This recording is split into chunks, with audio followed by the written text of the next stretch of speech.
আপনারা সুপ্রিম কোর্টের শুনানি পর্যবেক্ষণ করেছেন এবং আজকে আপিল ডিভিশন যে রায় দিয়েছে সেটা আপনারা শুনেছেন। আমি বলতে চেয়েছি সুপ্রিম কোর্টের আপিল ডিভিশনে হিয়ারিং এর সময় প্রথমত হলো যে এই রিটটা রায়টা মেনটেনেবল না। কি কারণ? নাতিপুতিদেরকে অনেকে হয়তো জন্ম নেয়, এখনো নাতিপুতি অনেকে জন্ম নেয়নি। তো আনবর্ন চাইল্ড, যে অনাগত বাচ্চাদের জন্য আনবর্ন, তার রাইট কোনো রাইট সৃষ্টি হইতে পারে না। এক।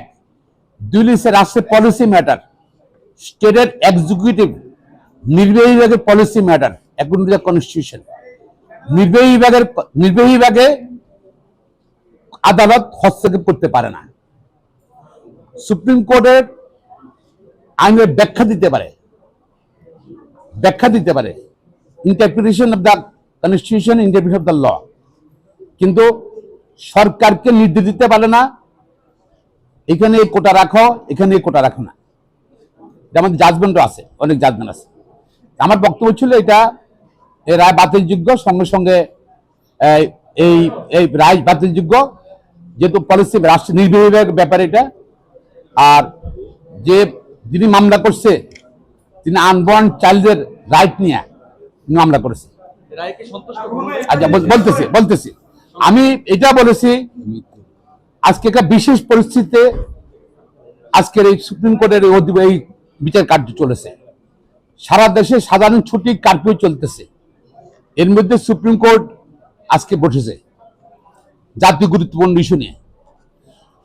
এইটা আমি বলেছিলাম, কোর্টে বলেছি, এর মধ্যে আমাদের হাজার হাজার ছাত্রছাত্রী আহত হয়েছে, হাসপাতালে কাতরাচ্ছে মৃত্যুর জন্য, মৃত্যুর মুখোমুখি, এবং শতের হাতে নিহত হয়েছে।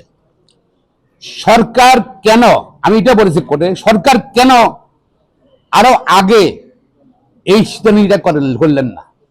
সরকারের পক্ষ থেকে বলা হচ্ছে, রাষ্ট্রের পক্ষ থেকে বলা হয়েছে যে এই রায়টা বাতিল করা হোক, পলিসি ম্যাটার। এই কথাটা কেন আগে বলেন নাই? আগে বলতে পারতেন তো। তাহলে আমাদের এই শত শত ছেলে মেয়ে কিন্তু নিহত হতো না, আহত হতো না, জাতীয় সম্পদ নষ্ট হতো না। এটার জন্য সরকার সম্পূর্ণভাবে দায়ী। এবং পাশাপাশি আমি এটা বলতে চেয়েছিলাম, সেটা বলতে পারেনি যে সময় দেয়নি অভাবে, যে বাংলাদেশে 52 বছর হয়ে গেছে, এখন আমাদের প্রকৃত মুক্তির তালিকা প্রণয়ন করে নাই সরকার। রাজাকারদের তালিকা প্রণয়ন করে নাই, এই পর্যায়ে আপনি কিভাবে মুক্তিযুদ্ধের আদালত যে রায়টি দিয়েছে তাতে আপনি আমি আসতেছি, রায় আসতেছি, রায়, হ্যাঁ আসছে, সে পয়েন্ট আসতেছি। তো সেই পর্যায়ে আপনি কিভাবে মুক্তিযুদ্ধের তালিকা করবেন, মুক্তিযুদ্ধের স্বীকৃতি দিবেন? দুই হলো যে অনেক মুক্তিযুদ্ধে চাকরি করছে, রিটায়ার করছে মুক্তি সার্টিফিকেট দিয়ে, ওদেরকে ব্যবস্থা নিচ্ছে সরকার, এ পর্যন্ত ব্যবস্থা নেয়নি। তাছাড়াও প্রধানমন্ত্রী উস্কে দিয়েছিলেন, উনি তো বলেছিলেন ওনার বক্তব্যে, উনি ইয়েতে যাওয়ার আগে, ভিতরে যাওয়ার আগে, চীন যাওয়ার আগে উনি বলেছেন যে উনি বক্তব্য রেখেছেন কোটার পক্ষে। আবার ফিরে এসে সঙ্গে উনি বলেছেন, এতে গিয়া ছাত্র সমাজ এবং চাকরি প্রার্থীরা আরো উত্তেজিত হয়ে যায়। এখন পরিস্থিতির জন্য দায়ী কে? সরকার দায়ী। আজকের আদালতে যে রায় দিয়েছে, রায়টা স্পষ্ট, যেটা সাধারণ রেশিও, যে যেহেতু এটা পলিসি ম্যাটার, রাষ্ট্রের নির্বাহীদের দায়িত্ব এটা, সুতরাং এই রায়টা রহিত করা হইল।